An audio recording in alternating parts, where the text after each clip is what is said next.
According to a new poll, most Americans believe the greatest threat to the United States are homegrown terrorists. The poll compared them with radicalized foreign visitors and terrorists hiding among Syrian refugees. CBS News senior security contributor Michael Morell is here. Thank you so much for stopping by. You're welcome. Good to be here. So we now know that Farouk was in contact with people overseas and here with ties to terrorism. So are we closer to calling this terrorism? I think he and his wife were clearly radicalized. Not clear to me whether it was by ISIS or by al-Qaeda. Absolutely clear to me that they were planning attacks, maybe one big attack, maybe a series of attacks. Not clear to me whether this particular attack was terrorism. What determines whether it was terrorism or not was the motivation. So did they do this because they wanted to make a statement about ISIS or al-Qaeda in the United States, or did they do this because they were angry at their coworkers? I think when the dust clears here, that we may find out that they were planning one big attack someplace else, or a series of attacks someplace else, and their anger at this party drove them to attack this particular place. That, as odd as it sounds, would make them terrorists, but not this particular event terrorism, as odd as that sounds. You know, if it turns out that this was a terrorist attack, what difference does it make if it was ISIS or al-Qaeda? It does make a difference in my mind, because if it was al-Qaeda, it would remind us that it's not just ISIS that we need to worry about, but it's also al-Qaeda. So one of the things that's happened over the last year, as we've all been focused on ISIS, properly so, is that al-Qaeda has been rebounding.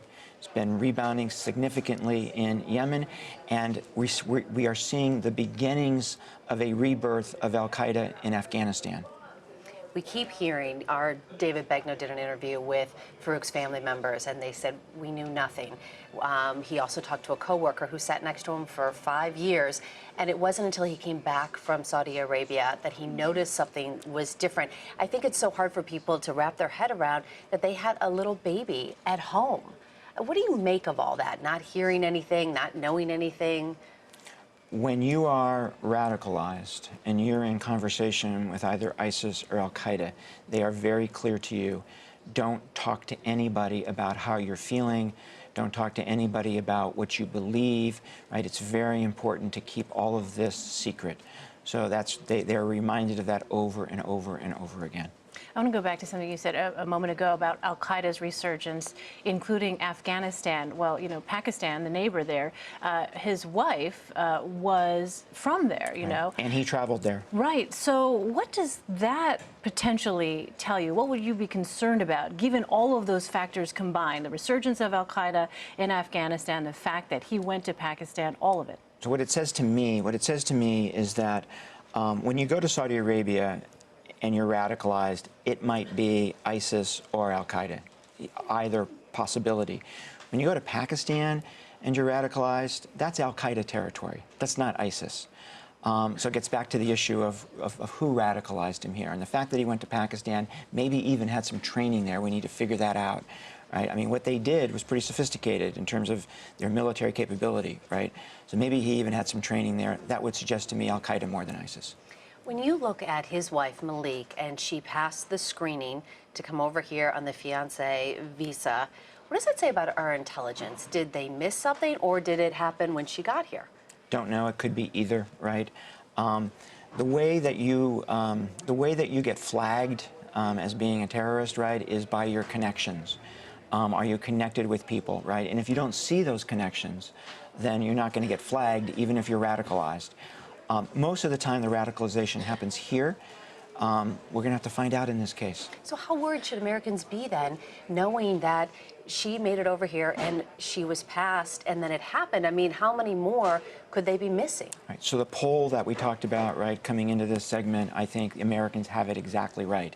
The greatest risk, right, is from lone wolf terrorists who have been radicalized. There's a risk, and there's a growing risk, but still smaller, of ISIS or al-Qaeda directing an attack here. So Americans have it just right. I want to take a step back for a moment, because the administration, a senior Obama administration official, has said that they are removing a mid-level ISIS leader every 2 days from the battlefield. Right. What do you make of that? So they said mid and high level, right, every 2 days. That doesn't sound right to me. That does not sound right to me. I'm skeptical of that. Why? Sounds to me like they're trying to make it look like we're significantly degrading the ISIS leadership. I don't believe that. They want to make it look like we're doing better here, right? Why am I skeptical? If you look at senior leaders, when they take out a senior leader, we know about it, right? So how many senior leaders have been taken off the battlefield in the last 6 months? 1, 2, 3, right? And then the second issue is, how do you count mid-level, right? How do you know somebody is mid-level? When you bomb an ISIS command center near the front lines and you kill 10 guys, are you counting them all as mid-level leaders? Maybe they are counting that. I wouldn't count that. So you believe the Obama administration is not being truthful about its success against ISIS on the battlefield? You know, maybe the numbers are right, particularly if 99% of these are mid-level, right? Maybe the numbers are right, but the implication that we're significantly degrading the leadership is not correct in my view. All right, before we let you go, do you think we'll see a co-conspirator connected to this recent mass shooting? I think that is the near-term question the FBI has to look at, right? Because if there are co-conspirators, it means that there's dangerous people out there. So that's job number one for the FBI. All right. Mike Morell, thank you so much. Great to be with you.